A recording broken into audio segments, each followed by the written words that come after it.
ቪላ ፓርክ ላይ የሆነው የቅርብ ጊዜ ትዝታ ነውና አንረሳውም። አርሰናል በመጨረሻ ደቂቃ በገባበት ጎል 2-1 በሆነ ውጤት ተሸነፈም። እዛው አካባቢ የነበሩ የአርሰናል ተጫዋቾች መሬት ላይ ተደፉ። የሆነውን አምኖ ለመቀበል አቅም አጡ። የአስቶን ቪላ ተጫዋቾች፣ አሰልጣኞች፣ ደጋፊዎች የሚያደርጋቸውን አሳጣቸው። ድሉ ትልቅ ነውና በአርሰናል ላይ የተቀዳጁትን ድል ተከትሎ ደስታ በደስታ ሆኑ። ይህ የሆነው ከጥቂት ሳምንታት በፊት ነው። በቪላ ፓርክ አርሰናል በአስቶን ቪላ 2-1 በሆነ ውጤት የተሸነፈለት። ከዛ በኋላም አስቶን ቪላ በውጤታማነቱ እንደቀጠለ ነው። ያገኛቸውን በሙሉ እያሸነፈ በደረጃ ሰንጠረዡ 3ኛ ሆኖ ከአርሰናል በጥቂት ነጥቦች ብቻ አንሶ በዘንድሮ የውድድር ዓመት የፕሪሚየር ሊጉን ዋንጫ ለማንሳት በሚደረግ ፉክክር አለሁበት ይላል። አርሰናል በአስቶን ቪላ ከደረሰበት ሽንፈት በኋላ አገግሞ የተለያዩ ጨዋታዎችን ያሸነፈ ቢሆንም እስካሁን ድረስ ግን ለአርሰናል ተጫዋቾች፣ ደጋፊዎች፣ በመላው ዓለም ለሚገኙ የመድፈኞቹ ወዳጆች ያንን የቪላ ፓርኮን ሽንፈት ለመርሳት አቅም አጥተዋል። ያ ጎል ከተቆጠረበት ጊዜ በኋላ አርሰናል መልስ ለመስጠት እድል አልነበረውም። ቡዌንዲያ ጎሉን አገባ፣ ጨዋታው አለቀ ተባለ። የአርሰናል ተጫዋቾች አንገታቸውን አቀርቅረው ከሜዳ ወጡ። ከዛ በኋላ የሆነው ነገር ብዙም አልተቀየረም። በአርሰናልና በአስቶን ቪላ መካከል ያለው የነጥብ ልዩነት እንዳለ ቀጥሏል። ግን ደግሞ የፊታችን ማክሰኞ በኤምሬትስ ስቴዲየም አርሰናል ባለሜዳ ሆኖ አስቶን ቪላን ያስተናግዳል። ይህንን ጨዋታ እጅግ በጣም በከፍተኛ ጉጉት ሁላችንም እንጠብቃለን። አርሰናል ለዛ አሸማቃቂ ሽንፈት መልስ ይሰጣል ወይ? አስቶን ቪላ የበላይነቱን የበለጠ ያረጋግጣል ወይ? አርቴታ ከኡናይ ኤምሬ፣ አስቶን ቪላ ከአርሰናል ማክሰኞ ምሽት በኤምሬትስ ስቴዲየም ከወዲሁ በጉጉት ስለሚጠበቀው ጨዋታ የተወሰኑ ነጥቦችን ዛሬ በዚህ ፕሮግራም እናነሳለን። ሰላም ጤና ይስጥልን፣ እንደምናላችሁ የተከበራችሁና የተወደዳችሁ የሸገር ስፖርት ዊዝ አበበ ግደይ የዩቲዩብ ቻናል ቤተሰቦቻችን በያላችሁበት እጅግ አስደሳች ጊዜን እያሳለፋችሁ እንደሆነ ተስፋ እናደርጋለን። መልካሙን ሁሉ ለናንተ እንመኛለን። ታዲያ ይህንን ሸገር ስፖርት ዊዝ አበበ ግደይ የሚለውን የእኛን የዩቲዩብ ቻናል ሰብስክራይብ አድርጉ፣ የደውል ምልክቱን ተጫኑት፣ ሊንኩን ለሌሎች አጋሩና በተከታዮች ቁጥር እንድንበዛ የምንሰራቸው ፕሮግራሞችም ብዙ ሰዎች ጋር መድረስ እንዲችል ከወዲሁ ማገዝ ትችላላችሁ። እስካሁን ላበረታችሁን አቅም፣ ጉልበት፣ ድጋፍ ለሰጣችሁን በሙሉ እጅግ የላቀ ምስጋናችን ይድረሳችሁ እንላለን። ከልብም እናመሰግናለን። ምንም እንኳን አስቶን ቪላ እየተሳሳተም ባይሆን ባደረጋቸው ተከታታይ ጨዋታዎች ውጤቱ የድል ብቻም እንኳን ቢሆን አሁንም በጣም ብዙ ሰዎች የኡናይ ኤምሬን ቡድን እንደ ዋንጫ ተፎካካሪ ለመቀበል ይቸገራሉ። ይህንንም በግልጽ ይናገሩታል። የሆነ ቦታ ላይ አስቶን ቪላ ይቆማል፣ ያቅተዋል። ዋናው የዋንጫ ማንሳት ፉክክር በአርሰናልና በማንቸስተር ሲቲ መካከል ሆኖ ይቀጥላል ብለው ይናገራሉ። ነገር ግን አስቶን ቪላዎች ሁሉንም ቢሆን ሊያስፈራ የሚገባ እውነት አላቸው። አስቶን ቪላዎች ያለፉትን 11 ጨዋታዎች በሁሉም የውድድር አይነቶች አሸንፈዋል። ተጋጣሚዎቻቸውን በሙሉ ረትተዋል። እንዲህ ያለው 11 ጨዋታን በተከታታይ የማሸነፍ ጉብዝናን አስቶን ቪላ ማጣጣም የቻለው ከዚህ በፊት በታሪኩ 2 ጊዜ ብቻ ነው። ታዲያ እነዚህ ሁለቱም የቀደሙ አጋጣሚዎች ከ100 ዓመት በላይ ዕድሜን ያስቆጠሩ ናቸው። የመጀመሪያው እንደ አውሮፓውያን አቆጣጠር በ1897 ነበር አስቶን ቪላ 11 ተከታታይ ጨዋታዎችን በሙሉ ያሸነፈው። ይሄ ማለት የዛሬ 128 ዓመት በፊት ነበር እንዲህ ያለውን ጎበዝ 11 ተጫውቶ 11ዱንም የሚያሸንፍ አስቶን ቪላን ማየት የቻል ነው። ከዛ ትንሽ ቆየና ደገመ። ግን አሁንም ለዛሬ ከሆነ በጣም ሩቅ ነው። 1914 ላይ ነው እንደ አውሮፓውያን አቆጣጠር አስቶን ቪላ በድጋሚ 11 ተከታታይ ጨዋታዎችን ማሸነፍ የቻለው። ይሄ ማለት ደግሞ የዛሬ 111 ዓመት ማለት ነው። ስለዚህ በ2025-26 አስቶን ቪላ እንደገና መደዳውን 11 ጨዋታዎችን አሸነፈና እነዚህን የቀደሙትን 2 ታሪኮች መድገም በመቻል ስሙ በበጎ እየተነሳ ይገኛል። ታዲያ ማክሰኞ በኤምሬትስ ስቴዲየም ስቴዲየም አርሰናል ባለሜዳ ሆኖ ከአስቶን ቪላ ጋር በጣም በጉጉት የሚጠበቀውን ታላቅ ጨዋታ ያደርጋሉ። አስቶን ቪላ እንደ ልማዱ አርሰናልን የሚያሸንፈው ከሆነ ድል 12 ይሆንና አዲስ ሪከርድ በክለቡ ታሪክ ተመዘገበ ይባላል። ግን ይችላል ወይ? በኤምሬትስ ስቴዲየም አርሰናልን መርታት፣ እንደገና አርሰናልን ማሸማቀቅ፣ በአርሰናልና በማንቸስተር ሲቲ በአርሰናልና በአስቶን ቪላ መካከል የሚደረገውን የበላይ ሆኖ የውድድር ዓመቱን የማጠናቀቅ ፉክክር የኡናይ ኤምሬ አስቶን ቪላ በኤምሬትስ ስቴዲየም አርሰናልን በማሸነፍ መንገድ እንዲቀየር ያደርጋል ወይ? ይህ የሁላችንም ጥያቄ ነው። በፕሪሚየር ሊጉ ያነሳን እንደሆነ ደግሞ ያለፉትን 8 ተከታታይ ጨዋታዎች በሙሉ አስቶን ቪላ አሸንፏል። ይሄ 8 ተከታታይ የፕሪሚየር ሊግ ጨዋታዎችን ማሸነፍ፣ ሊገኝ ከሚገባው 24 ነጥብ ሁሉንም ማግኘት የእውነት ለመናገር በጣም ከባድ ነው። ከባድ መሆኑን ለማስታወስ ይረዳ ከሆነ አንድ የማንቸስተር ዩናይትድ ደጋፊ የኔ ክለብ ማንቸስተር ዩናይትድ በመደዳው 5 ጨዋታዎችን የሚያሸንፍ ካልሆነ በስተቀር ጸጉሬን አልቆረጥም ብሎ ብዙ ሴቶችን የሚያስቀና ርዝመት ላይ ጸጉሩ እየደረሰ ነው። ማንቸስተር ዩናይትድ በተከታታይ 5 ጨዋታዎችን ለማሸነፍ በመቸገሩ የኡናይ ኤምሬ አስቶን ቪላ ግን 8 ጨዋታዎችን በመደዳው አሸንፏል። ከባድ ነው የምንለው ይሄ ጨዋታ 8ቱንም በማሸነፍ መቻል ብቻ ሳይሆን በ8ቱ ጨዋታዎች ውስጥ በጣም ትልልቅ የሚባሉ ተጋጣሚዎቹን መግጠምና ማሸነፍም ይጠበቅበት ነበር። አስቶን ቪላና ኡናይ ኤምሬ ይህንን አድርገዋል። ያለፉትን 8 ተከታታይ የፕሪሚየር ሊግ ጨዋታዎች አስቶን ቪላዎች ማሸነፍ የቻሉት ቀላል ተጋጣሚ ስለነበራቸው ብቻ አልነበረም። መንገዳቸው ላይ አርሰናልን፣ ቼልሲን፣ ማንቸስተር ሲቲን፣ ማንቸስተር ዩናይትድን መግጠምና ማሸነፍም ይጠበቅባቸው ነበር። አድርገውታል። አሁን ለመጨረሻ ጊዜ ተረኛ ሆነው በአስቶን ቪላ ሽንፈትን የቀመሰው የቼልሲ ቡድን ነው። ቼልሲ ትላንትና 2-1 በሆነ ውጤት ተረድቷል። በነገራችን ላይ የአስቶን ቪላ እጅግ በጣም አስገራሚ ከሚባሉት ነገሮቹ መካከል አንደኛው ከተቀያሪ ተጫዋቾች የሚያገኛቸው ውጤቶች ናቸው። እንግዲህ እያንዳንዱ አሰልጣኝ የመጀመሪያ ተሰላፊዎች ይኖሩታል። አጠቃላይ የሜዳ ላይ እንቅስቃሴውን የኃይል ሚዛን ወደ ማን አጋደለ የሚለውን ነገር ካየ ከገመገመ በኋላ ሀሳብ ሊቀየር ይችላል፣ ተጫዋቾችን ሊቀየር ይችላል። በዚህ ረገድ ኡናይ ኤምሬ እጅግ በጣም የተዋጣላቸው አሰልጣኝ መሆናቸውን የምናየው ዘንድሮ በእንግሊዝ ፕሪሚየር ሊግ ከተቀያሪ ተጫዋቾች ወይም ከተቀያሪ ወንበር ተነስተው ወደ ሜዳ እንዲገቡ ከተደረጉ ተጫዋቾች 9 ጎሎችን አግኝተዋል። ከሜዳቸው ውጪ አስቶን ቪላዎች 5 ጊዜ ሲያሸንፉ በ5ቱም ደግሞ ከመመራት በመነሳት ነው ሙሉ 3 ነጥብ ይዘው መውጣት የቻሉት። እነዚህ ሁሉ የአስቶን ቪላ ጥንካሬዎች ናቸው። የሚያስፈሩ ተጋጣሚዎቻቸውን የሚያስጠነቅቁና ከጨዋታ በፊት ብዙ ማሰብ እንዳለባቸው ተጋጣሚዎቻቸውን የሚያስታውስ ነው። በነገራችን ላይ ባለፉት 3 የውድድር ዓመታት አስቶን ቪላ ከመመራት ተነስቶ ብዙ ነጥብ መሰብሰብ በመቻል ከሁሉም የእንግሊዝ ፕሪሚየር ሊግ ክለቦች ይበልጣል።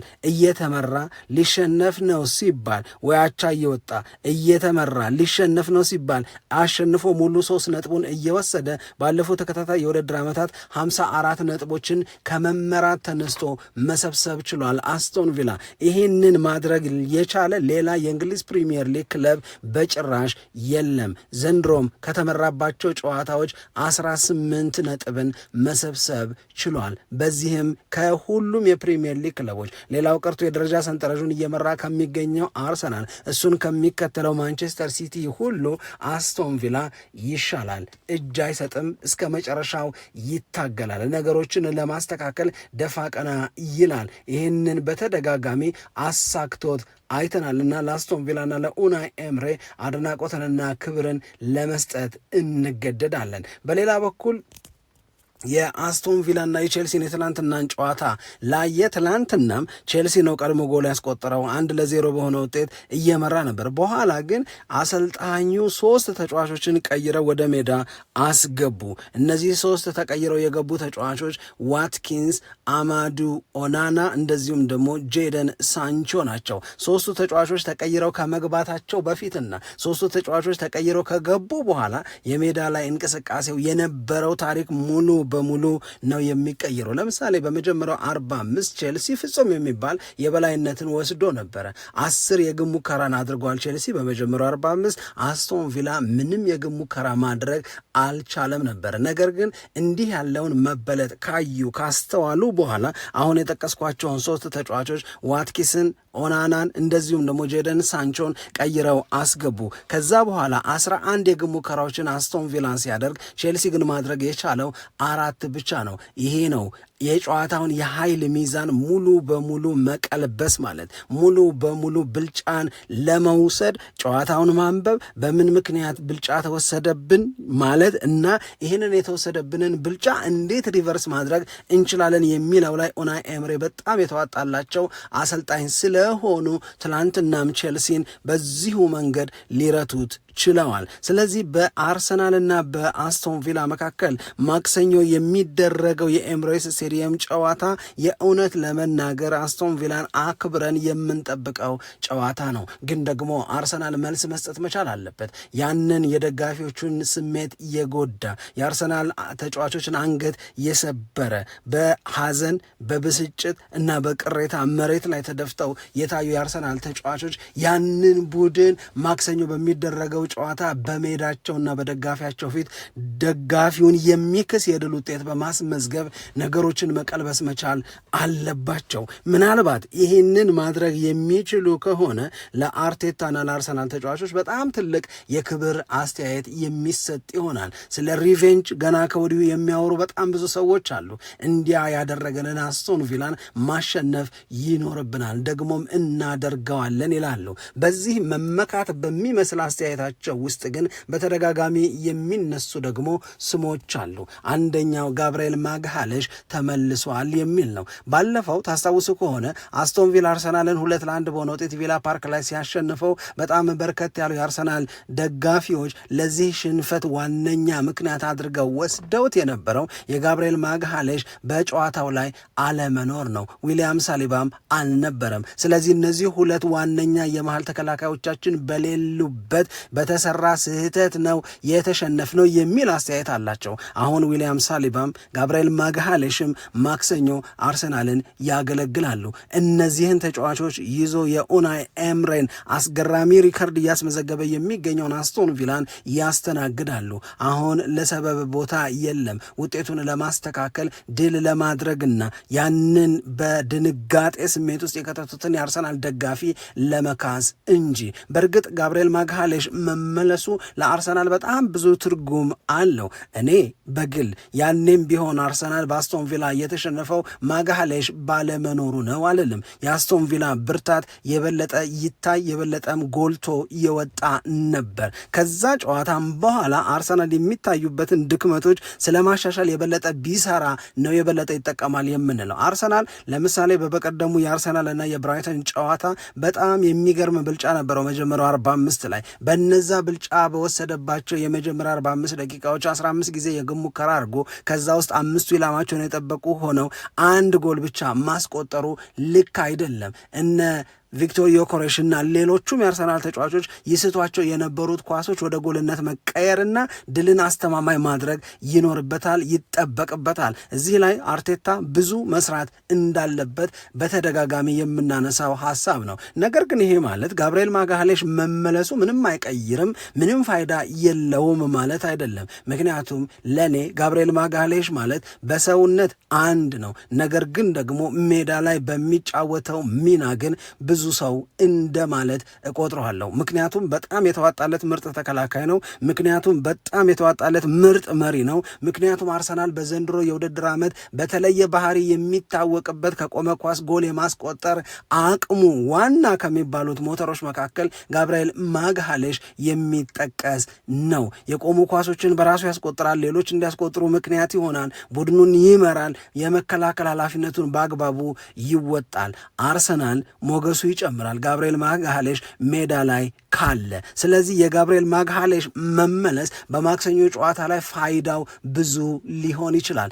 ነገር ግን ደግሞ ጋብርኤል ማግሃሌሽም እያለ አርሰናል ሊያስተካክላቸው የሚገቡ በጣም በርካታ ነገሮች አሉ። ከነዚህ ነገሮች መካከል አንደኛው ዋነኛው የዚህ ወቅት የአርሰናል መሰረታዊ የሚባለው ድክመቱ ሁለት ነገር ነው። አንድ የሚፈጥራቸውን የግብ ዕድሎች በቻለው መጠን ኤፊሸንሲውን ጨምሮ ወደ ጎልነት መቀየርና ድልን አስተማማኝ ማድረግ መቻል አለበት። በተለይ ብልጫም በሚወስድበት ጊዜ አሸናፊ የሚያደርገውን የበለጠ ውጤታማ የሚያደርገውን ጎል ማስቆጠር አቅሙን ማሳደግ መቻል አለበት። መጀመሪያው 45 ላይ የሚወስዳቸው ብልጫዎች በሁለተኛው 45 ለምን አይቀጥሉም? ሁለተኛው 45 ላይ የተቃራኒ ቡድን ተጫዋቾች ለምን በአርሰናል ላይ ይበረታሉ? ለምን የአርሰናል ያለፉት ተከታታይ ጨዋታዎችና በጨዋታዎቹ ላይ የተመዘገቡት ድሎች የሰቀቀን ሆኑ?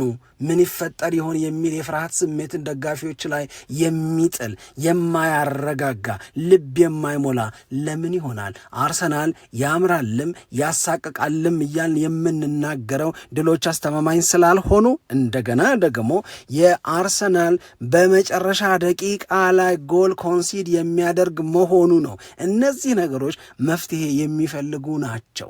የተወሰነ ሳምንታት በፊት የነበረው አርሰናል ማንም ቀሎት ጎል የማያስቆጥርበት ቡድን እንደነበረ ሁላችንም የምናየው ሁላችንም የምንመሰክረው ነው።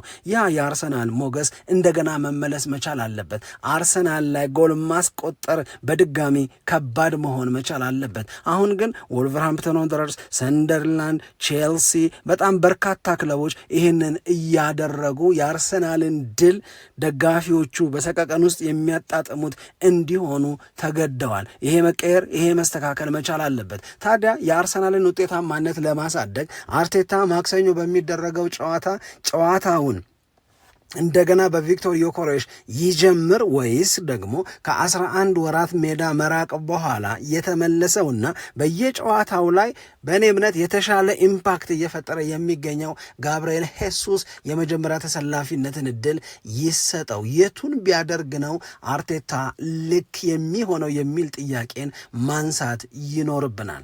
ምክንያቱም አሁንም ትላንት በተደረገው የአርሰናልና የብራይተን ጨዋታ እንደነ ጋብርኤል ማርቲኔሊ፣ ጋብርኤል ሄሱስ ተቀይረው ከገቡ በኋላ አርሰናል ተወስዶበት የነበረውን የሁለተኛ 45 ብልጫ በተለይ ብራይተን ጎሉን ካገባ በኋላ ሞመንተሙን ነጥቆት ነበረ። ተደጋጋሚ የግብ ሙከራዎችን እያደረገ አርሰናል ሁለተኛ ጎል የሚገባበት እንዲመስለን አድርጎ ነበር። ያ መልኩን እንዲቀይር የነ ማርቲኔሊ የነ ጋብርኤል ሄሱስ ተቀይሮ መግባት ሙሉ በሙሉ ትልቅ አስተዋጽኦ ነበረው። አርሰናል እንደገና ሲያጠቃ አስፈሪ በጣም በተደጋጋሚ ወደ ብራይተን የግብ ክልል የሚደርስ የሚወሰዱ የነበሩትን ብልጫዎች እንደገና ሪቨርስ ማድረግ የቻለ ሆነ። ስለዚህ ጋብርኤል ሄሱስ ተቀይሮ ከገባ በኋላ የነበረውንና እንደዚሁም ቪክቶር ዮኬሬሽ የመጀመሪያ ተሰላፊነትን እድል ተሰጥቶት ተቀይሮ እስኪወጣ ድረስ ሜዳ ላይ የነበረውን ነገር መዝነን ማክሰኞ አርሰናል የግድ ማሸነፍ ስላለበት ላለፈው ሽንፈት መልስ በዋንጫ ፉክክር ውስጥ ትልቅ ትርጉም ያለው ጨዋታ ስለሆነም ማንን አርቴታ የመጀመሪያ ተሰላፊ ያድርግ? ጨዋታውን በቪክቶር ዮኬሬሽ ጀምር ወይንስ ደግሞ ጋብርኤል ሄሱስን የመጫወት የመጀመሪያ ተሰላፊነትን እድል ይስጠው? ዮኬሬሽን ከዚህ በላይ መታገስ ከዚህ በላይ እድል እየሰጡ የተለየ ነገር ሳይገኝ መቅረቱን አምኖ ተቀብሎ እንደገና እድል ይስጠው ወይስ የተሻለ ነገር ይሰጥ ከሆነ ተብሎ ለጋብርኤል ሄሱስ አማራጩን መስጠት ይሻላል ነው። ይሄንን ጥያቄ ስካይ ስፖርትስ ለአንባቢዎቹ አቅርቦ ነበር። በሚገርም ሁኔታ ከ68% በላይ የዚህ መልእክት አንባቢዎች ጋብርኤል ሄሱስ በማክሰኞ ጨዋታ የመጀመሪያ ተሰላፊ እንዲሆን ድምፃቸውን ሰጥተውታል። የቪክቶር ዮኬሬሽን ስም የነኩ ከ32 በታች የሆኑ ሰዎች ናቸው። ይሄ የሚያሳየው ቪክቶር ዮኬሬሽ በተደጋጋሚ ያገኘውን የመሰለፍ እድል ምን ያህል ለመጠቀም እንደተቸገረ ነው። ልብ እንበል ባለፉት 8 ጨዋታዎች በተከታታይ ቪክቶር ዮኬሬሽ ከክፍት የጨዋታ እንቅስቃሴ ለአርሰናል ጎል አላስቆጠረም። አርሰናል የፍጹም ቅጣት ምት ሲያገኝ ቪክቶር ዮኬሬሽ እንዲመታ እድሉ ይሰጠዋል። ያንን ወደ ጎልነት ቀይሯል በቅርብ በነበረ ጨዋታ። ከዛ ውጭ ግን ከክፍት የጨዋታ እንቅስቃሴ በሚፈጠሩ እድሎች ከቪክቶር ዮኬሬሽ አርሰናል ይህ ነው የሚባል ትልቅ አገልግሎት ይህ ነው የሚባል ትልቅ ጥቅምን አላገኘም። ማክሰኞ ልዩ ነው። የእውነት ለመናገር በጣም እጅግ በጣም በጉጉት ነው የምንጠብቀው። አስቶን ቪላ ለማንም እየተሸነፈ አይደለም፣ ለማንም እጅ እየሰጠ አይደለም። አሁን ሁላችሁንም ሌላ ጥያቄ እንጠይቅ። ቅድም የጠየቅናችሁ ከቪክቶር ዮኬሬሽና ከጋብርኤል ሱስ ማን የመጀመሪያ ተሰላፊ ይሁን የሚል ነው። ሁለተኛው ጥያቄ እውነት የምር አርሰናል ማክሰኞ አስቶን ቪላን ማሸነፍ ይችላል ወይንስ ደግሞ የኡናይ ኤምሬ አስቶን ቪላ አርሰናልን በድጋሚ ረቶ የተለየ መልእክትን በዘንድሮ የውድድር ዓመት ያስተላልፋል? 12ኛ ተከታታይ ድል ለአስቶን ቪላ ሲሆን እናያለን ወይስ መድፈኞቹ መልስ ይሰጣሉ? ማክሰኞን በጉጉት እንጠብቃለን። ግን ከማክሰኞ በፊት በዚህ ጨዋታ ዙሪያ በጣም በእርግጠኝነት በጣም አዳዲስና ተከታታይ መረጃዎችን ይዘን ወደ እናንተ እንመጣለን። ጻፉልን፣ ስሜቶቻችሁን ንገሩን። በዚህ ጉዳይ ላይ ፕሮግራም ስሩ ብላችሁ ብታዙንም ደስ ብሎን እንታዘዛለን። በያላችሁበት ሰላም እንድትሆኑልን በላቅ አክብሮትና ትህትና እንመኝላችኋለን። ሰላም ለእናንተ ይሁን። ኢትዮጵያ ለዘለዓለም ትኖር።